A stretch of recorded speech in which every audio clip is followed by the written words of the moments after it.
Good news. This chapter is only 3,000 words long. Even better news. Daltanians is on sale on Crunchyroll for 20% off. If you really want to see the rest of what Voltron could have been, you could actually get that. But I suggest you not and just go get Princess Tutu, because only real men wants Princess Tutu. The sacrifice. Spike opened his eyes. He was back in the real world. The storms were still raging, his friends were still injured, and his love was still dead. Please, stop! Choked Rainbow, who managed to get to the grasp of the dragon. I don't want to die. Rainbow, gasped Spike, immediately letting go of her, the rainbow pony falling to the ground. What happened? You went berserk, said Rainbow, panting heavily as she picked herself off the ground. After you killed Rarity, you went crazy. We thought we had lost you to him. Courier told us all to run, and there was nothing to be done to save you. So he had everyone else head off the roof, and he wanted to try to stop you himself. Then why are you still here? I couldn't let him do this by himself. As he grinned, spitting out a bit of blood. I had to help, much to everyone's dismay. I eat the element of loyalty because I run away when there's trouble. So everyone is safe? Asked the dragon. Yeah, she said quietly. Everyone but me and Courier left, and he's, well... She motioned her head towards the back of the dragon. He did charge first, trying to get that necklace around your neck. Spike turned to see Courier lying on the ground. He was covered with large, deep gouges and scratches. Large chunks of skin were showing, revealing bone as the Alcorn's glassy yellow eyes shuddered. The pony struggled with every breath he took. His life short for this world. Rainbow, get the others. He needs medical help now. Spike ordered, drawing the Courier's side. Go! Right! Rainbow nodded, quickly dancing to the entrance of the roof and heading back inside. Dragon, started Courier, his fail and weak. Is that you? It's me, Courier. Conquest is gone. I watched him get torn apart. He's been like that before, scoffed the Alicorn. I've seen it. Looked through it. He's just pulled himself back together, like he always does. The dragon shook his head. Not this time. He's gone from this world, for good. How is that possible? What did you see when Conquest controlled you? Asked the purple drake. Hate, anger, suffering, greed, lust, insanity. You know, among other things. Why, did you see something different? Actually, why did Spike see something different? Why was he unique? I did. I saw him, Courier. Conquest when he was a child. I saw what his life was like. You know, he wasn't always this way. He was just a kid, a normal brother-of-the-mill pony. Then what happened to him? Asked the Alcorn. What made him so vile? Ponies, sighed Spike. It was the vile nature of the ponies that made him the way he was. The bad side of ponies, anyway. All he ever knew was the bad. He was never shown the good side of their nature. So he thought he was not excessive. Where was the mom? Vic, you never did say if his mom died in childbirth. I mean, I guess we're going to assume the worst, but... He was incapable of capacity for forgiveness because he was never shown it. He had lived a terrible life. So it was inevitable that he would become such a monster. His hate was undying, letting him push through such pain and torment. He called himself crazy, but he always knew what he was doing. It's a really long story. I'll tell you when you're not on the verge of dying. Hey, I just thought about it, but if he went on saying that hate empowered him, why didn't anybody try to hug him before? Well, I don't understand how you were able to defeat him. That's the thing. I don't think I did, said Spike. When I forgave him, he was mentally unable to take it. He was far too lost. He needed hatred to survive, even if it meant his death. When I gave him a mug, he got mad. So he did whatever he could to keep his hatred flowing. I saw every single pony, griffith, dragon, anything that he killed. They all turned on him, tore him apart limb from limb in silence. Like I said, I did defeat him. He did it himself. So are you sure he's dead? Pretty sure. I woke up and was in the middle of strangling Rainbow. Is she? Yeah, said Spike, kind of pointing off. She's fine. Nothing but a few scrapes here and there. Wings still crippled as hell. Good, smiled Courier. I'm glad she is safe. She was a very good fighter, despite her injuries. Tried to save me before you almost ripped me in half. Yeah, sorry about that, Chief. Not your fault. It was his, Courier mumbled. Speak of him, come closer. Speckling closer to the fallen pony, Courier was already in bad shape. His blood was starting to flow out less and less, his own white coat glowing dim and pale, his mane losing its color, and eyes looked pale. Put this on, he whispered, reaching under his body and levitating the strange amulet from underneath. If he is even remotely alive in there, this will flush him out. What is this anyway? Asked the dragon, staring at the flying amulet. It was never really explained to me. Yeah, maybe we can finally get something on this. I mean, some good old-fashioned backstory about the item could be, no one really knows what it is, not even me. So it's a MacGuffin then.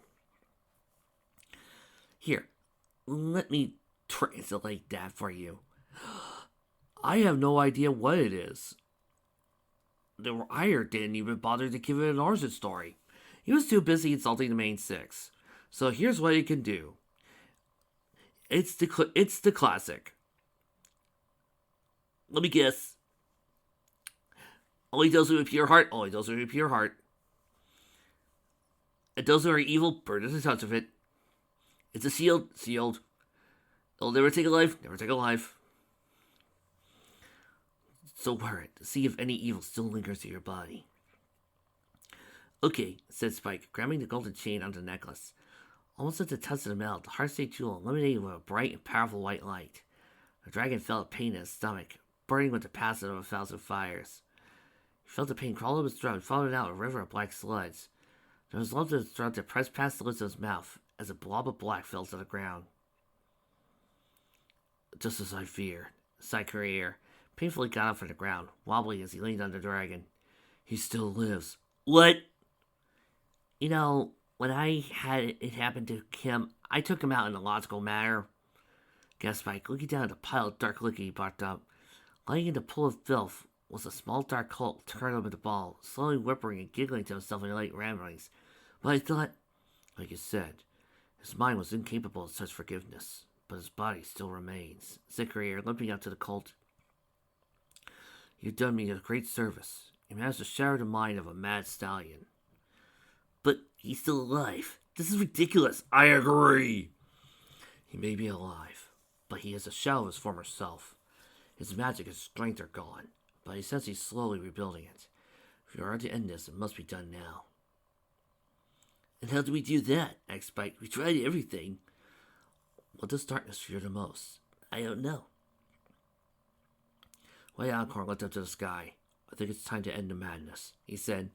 The sun seems like a fitting end for us. Excuse me? Spike, he feeds off the hatred of every pony, right? Yeah, but I don't see why. That as long as I am alive, he'll keep coming back.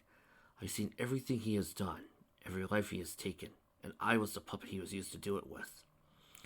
I was a slave for thousands of years. I can never forgive for what he has done to me and to the others. It is that hate that keeps him breathing at this moment. But what about...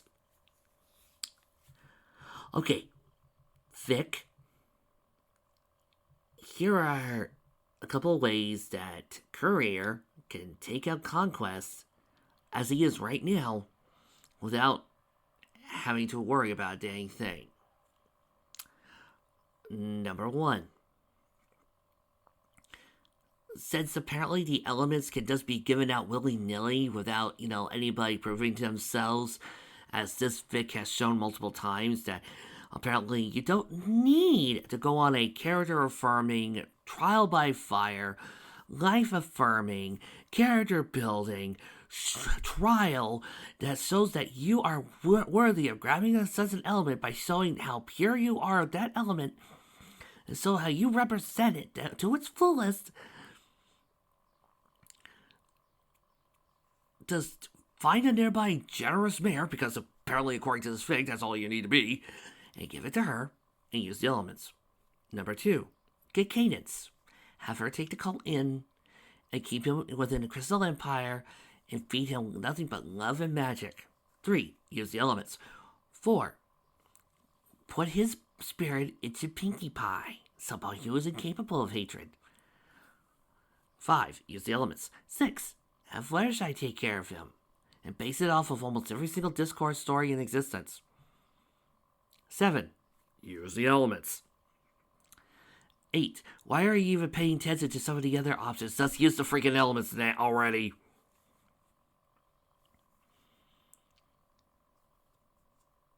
The sun is powerful enough to make sure our bodies are completely incinerated. And with my anger put to rest, you may not like to come back. But still, tell my sisters I love them, and I'm sorry for all I've done, except for taking off every last bit of energy that he had left to flap his wings, especially Luna. Spike watched it all as he flew, growing farther and farther away from him.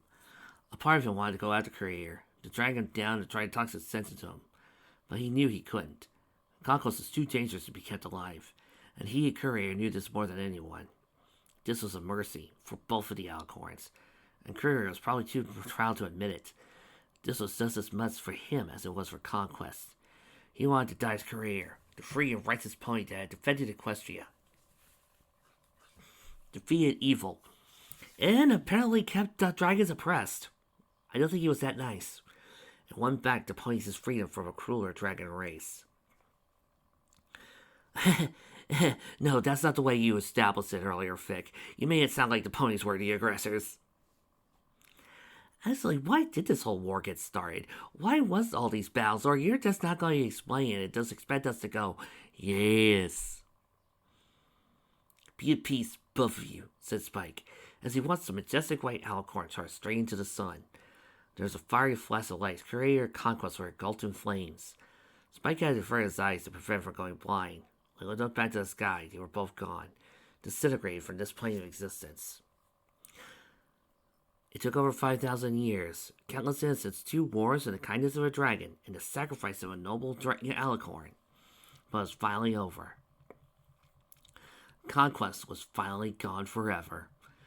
Not necessarily. You see, I still felt hatred from the rest of the ponies. And since this plane was not as strong when it came to the rest of the world, compared to the other MLP universes, I came back shortly after Spike and Rarity had their kids. I then proceeded to do the only thing I could do. I nuked the planet from orbit. But then I kind of got bored. And since I already knew about the multiverse, I decided to go to different planets, different universes. One's filled with hate. One's written by people who hated those stories. The first one I went to was Ava.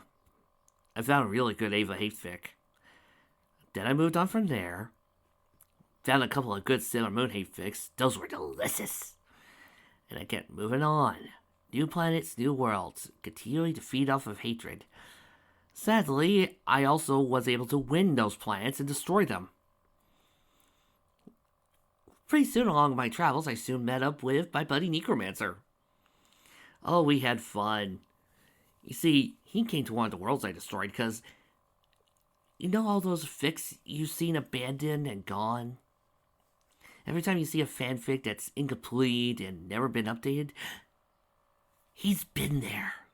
He's drained the life from those. So he came with me. Of course, we traveled. Finally, I went to a Sorcerer Chaos and some emeralds, destroyed that planet. And that's when I met Kudos, who told me all about Starfleet. And here we are. The sad reality of the situation hit Spike like a wrecking ball. "Rarity!" he cried. He felt ashamed he had almost forgotten his love. How could he have forgotten such an important thing? He rushed over to her heartless and cold body. Her fur was soaked from blood loss and rainwater. Her mascara had run down her closed, soft eyes and her frozen cheeks. Her mane was in tangles, dyed with the red of her own blood. She was dead, gone without her heart for gods who knows how long. "She's dead!" "She is? Oh, these are the dreams that would make life worth living. Oh, Satilda, that was horrible." "No," he shook his head, praying for this to be another bad dream. No, please," he begged, trying his best to close the wound. "Don't die. I can't live without you. This isn't how it ends. It can't be. No response. He was talking to a corpse. A cold, dead corpse. There has to be something I can do. I give anything. Spike! Birdie, Spike, over here, called Rainbow as he led to the group of ponies and dragons. Celestia and Luna's wounds had healed up a bit. Their faces less glassed and bloodied. Twilight had found a broken off horn and had it worked back on. It still looked fragile, but it seemed like it would reattach with time. Applejack, Fluttershy, and Pinkie were all bandaged up the same, with the quintet of dragons. Forge had looked like he had a makeshift peg leg and was still supporting himself with a crutch. They all looked fine, recovering from terrible injuries and psychological trauma, but fine. Oh, that wasn't one of my snarks. That's actually how it's written. Spike, where's Creator? Asked Luna, looking around the river and Peg. I can't see him anywhere. I'm sorry, grunted Spike, hardly paying attention to the mirror. He's gone. Gone? What do you mean gone? I mean gone. He died defeating Conquest. Every pony gasped in shock, but more than Luna. The Dark Princess of the Night fell to her knees, face frozen with a look of shock, sadness, and denial. Breast quickened and her heart raced as he broke out a single tear. His shyness sparkled in the dim afternoon glow of the sun that had been in love's resting place. No, not after all this. I thought we were going to be happy together at last. Sister, I'm truly sorry, Celestia said, trying to cover her distressed sibling. I can only imagine what you're feeling. The Dark Mare said nothing as he dug her face into her hose, crying. It's not fair, she wailed. Why did he have to die? He died a hero, Luna, said Spike, still doing what he could to revive Rarity. He wanted me to tell you that he loved you both, and he was sorry, Luna, for everything. He said that, she whispered, lifting her head up from her hose.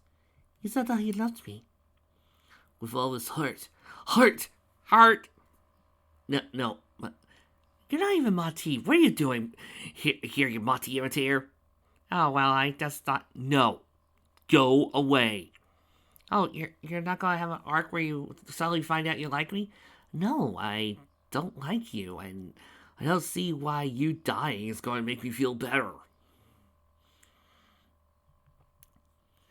Gasped Spike as he quickly scrambled over her as he said, This is what she needs, a new heart. Oh, dear. Spike, I'm sorry, but she's gone. A new heart won't save her now. Maybe not a police heart, the Drake said, eyeing his chest, but maybe a dragon's. Spike sighed Forrest, pushing his way past the rest of the group. I know what you're thinking, and I have to tell you it's too risky. I mean, she's a pony. No dragons ever tried to revive anything else but another dragon with this procedure. And even if it is possible, we still don't know if it'll work. But I had to try. I just can't give up on her. What are you going to do, Spike? Barked Forge, grabbing the purple drake by the shoulders. Tear out half of your heart, and what if he doesn't pull through? Then you'll end up like me, an old cripple who's counting the days of what's left of your heart gives out. Then it'll only be half a tragic life I'll live. Don't give me that tragic hero bullcrap, snarled the crippled red drake. I know you think you're doing is noble, and it is, but I refuse to sit here and let you throw away half your life like I did. So, that's what you think this is? Frowned Spike. Love-stricken idiot. Who the hell are you to say what I can and can't do? I'm trying to help you prevent the same mistake I made, said Forge. You have other ponies that care about you. What about your friends, Spike? I have friends? He asked, mostly into the airs. Look at them. They all care about you, Spike. Can you do that to them? The red smith dragon let go of Spike and backed off. If you think you can hurt all these ponies and dragons, to go ahead. Rip your damn heart out. Spike growled at all of it as he flexed his claws with his hand. There was still only one selfish thought running through his head. Fine! He finally said, bowing his head at defeat. He turned back to Rarity, his one and only love in the world. He didn't have to cut his heart in half for it to be broken. The sight of her was sharper than any knife in the world. I'm sorry. I wasn't strong enough. This is all my fault. It wouldn't have worked anyways. The purple drake's head turned slightly, following the sound of a strange voice. Who said that? Oh, don't mind me. Just dying slowly, like you asked. Constantilda. The bronze dragoness had managed to survive. She was still sitting in a pile of her own blood and flesh, leaning on a railing for support as both of her claws tried to desperately close the gaping wound in her stomach. But it was proving ineffective. Thanks for helping me. When you ran away and stuff, she droned, left bleeding to death. Cecilia, you're still alive? Gasped Spike, getting up and running to her side. Nice to see you, too, snickered Cecilia, smiling weakly at the purple drake that rushed by her side. Oh, and thanks for killing me. Listen, I'm sorry. Smiled aside Spike, examining wounds. Look, it's gonna be okay. We can get you help. We'll get a medical team up here and we can save you. The dragon shook her head feebly. Not going to happen. I don't deserve it. I'm just a bad dragon. You're not a bad dragon. Yes, I am, Spike. Sea hacked, a mix of saliva and blood coming out. Do you even know why I came here in the first place with the rest of the dragons? Spike shook his head. I came here. She looked past Spike to Rarity, said by, I came here to kill Rarity. There was silence. Spike was just staring blankly at the bronze dragoness. I wanted to be with you, Spike, she said, more than anything else in the world. If I was ready to kill her, if I couldn't have you. She coughed again. They were getting worse. But I saw how you tried to save her. What are you willing to give up? Your own life just to save her. Your Rarity. Shh. Tom Satilda. You don't have to explain anymore. I understand now. She went wearily and took his claw in her own. Love is more than hugs, cuddles, or screwing each other. True love is the willingness to give everything, to sacrifice it all if you have your special someone, because you can't stand to see them being miserable. She placed her claw over her chest, smiling as she pressed hard. Take it. No, I can't. You can't save me, strained the dragoness. I'm dead, Spike. I want to do something good with my last breath, so take the whole heart. So I have a better chance this way. Well, somebody just do the whole sacrifice plate thing already. She stared lovingly at Spike's staring green eyes. Cecilia, please don't think it this way. She smiled. Now a small piece of me can always be with you. I don't know what to say, Spike said, staring back at the bronze dragon's eyes, watching as if the life was slowly trickling away from them. Then don't say anything, she said, wrapping her other arm around the dragon's neck and pulling him in for a last kiss. Spike didn't fight back. There was no point in doing so. He tasted the bittersweet flavor of blood and brimstone on her scaly lips. She still had that smoky flavor in her mouth, that musky aroma only a dragon can love. His heart warmed as Cecilia slipped away from him, lips her mouth curled up. I had to steal one last kiss. I know. And you're gonna do it. Now it'd be. Are you sure? Don't let her die, whispered Cecilia, as he started to fade away. I love. Grasping around the dragon's claw grew limp as it fell down by her side. You! Spike watched as her eyes started to roll up into her head. He pressed her fingers along her face, closing her eyes forever. But one more layer. Precious time was lost each second as he quickly flicked open one of his claws and gently carved at Cecilia's flesh. It was a simple incision. Small magnets over his heart. He gently opened the folds to reveal Cecilia's still beating heart. He looked at the golden organ for a moment, before carefully reaching into the hole and grabbing the heart. Wow! Just completely ignored the ribcage, didn't ya? My mother will probably explain this more, but there's quite a few problems here. The bronze dragon only grunted as Spike removed her heart, the rest of her life slipping away within moments. Spike held the precious dragon's heart with both claws as he walked to Rarity. This was his own and only chance to save her. This didn't work. Rarity did not think of it at that moment. If this didn't work, then you use half of your heart. Then she'll forever be connected to you and will only die when you die. Speaking of which, I gotta go watch Dragonheart again. I love that movie.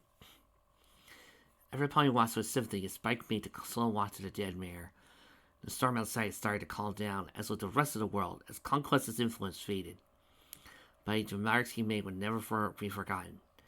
The rain was like a drizzle, a silver shower like the night when he first proclaimed his love for Rarity, the one and only mare he would ever love. His dream, his fiancée, his everything. Life would have no purpose without her in it. The drake bent next to Rarity's body, still motionless as he cleared the hole in her chest, making sure that the large dragon's heart was fit. With every care, Spike lowered the heart into her body. He was also amazed at how fast the heart reconnected to Rarity's existing arteries and veins, still beating quickly, beating even slower. Wow, look at that! So just the artery? That's the arteries and veins? What about the thing at Cava? Yeah, are we sure about that? Heart surgery, or heart transplant like this is still a little more complicated than you realize. The dragon placed his middle finger and ring finger together. Okay, forget it. Against his lips. Blue, it's a very gentle flame. The Emperor's lingered on his fingertips as he placed 2 fingers down into the open wound, using the other hand to press the flesh to the hole together. The wound cauterized quickly in the shape of 2 fingers and a heart.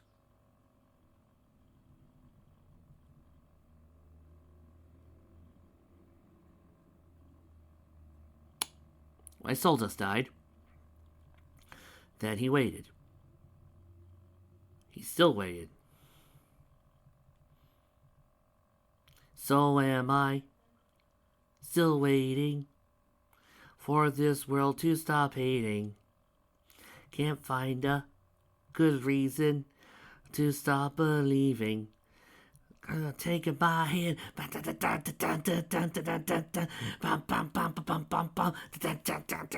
So am I, still waiting. Spike, I'm sorry, but I don't think she's coming back. A tear filtered from the dragon's face. He didn't want to finish the sentence as he looked at his love. Rarity looked so peaceful. He picked up the magnificent unicorn in his hands. Her body was still very cold, so very dead and cold. Just one last kiss. He parted his lips against hers. They were still freezing at the touch, but he didn't care. They were the lips that he wanted to kiss forever. The lips that tasted better than all the gems and cakes in Equestria. The lips that wished that he could never part with. And he never would, because they were the lips that also kissed him back. Yay.